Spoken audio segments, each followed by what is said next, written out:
Տեսել ենք հետևյալը, գործող վարչախմբի պարագլխի կողմից անմիջական պատվեր ազգային ժողովի անդամից, անմիջական քաղաքական պատվեր։ Երկրորդը տեսել ենք ինչպես վարչախմբի տարբեր խոսնակներ, քաղաքացիական պայմանների տարբեր պատգամավորներ այդ պատվերից հետո միանում են, սկսում են միանգամից սպառնալիքներ տեղալ Գյումրու քաղաքապետի հասցեին, հետել ենք տեսել։ Մենք տեսել ենք ոստիկանական բռնությունը ակնհայտորեն այսօր, թե ինչպես է քաղաքացիների նկատմամբ բռնություն կիրառվում, ինչպես է ըստեյության անպաշտպան եւ որևէ դիմադրություն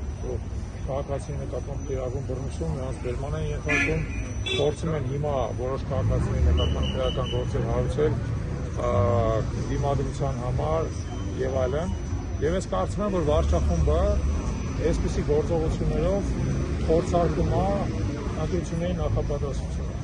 Ես համոզված եմ, որ վարչախումբը գիտի, որ ինքը ընտրությունները պարտվելու է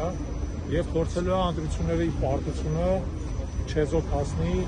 բռնության միջոցով, այսինքն քաղաքացիներին ահաբեկի բռնության միջոցով, որպեսզի քաղաքացիները չկարողանան ընտրությունների վրա ազդել, որպեսզի մարդիկ մնան տունը, չգնան ընտրությունների կամ ընտրությունների արդյունքները կեղծվեն, իրանք ստիպեն մարդկանց դրա հետ համակերպել եւ այլն։ Իրանց խաղադրույքները շատ մեծ է, իրանց տերերը դրսում Թուրքիայում կլինի, արևմտյան այլ երկրներում, որոնք դրան աջակցում են, կարծում եմ, որ այնքան են բարձրացել խաղադրույքները, որ վարչախումբը որոշել է ամեն գնով իշխանությունը պահպանել։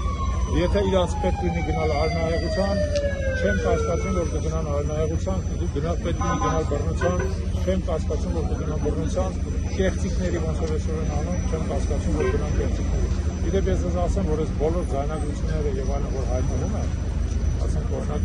ձայնագրությունը, որ մի քանի օր առաջ տեսանք քաղաքական սենյակում։ Այս ամեն ինչը արտորին է, այս ձայնագրությունը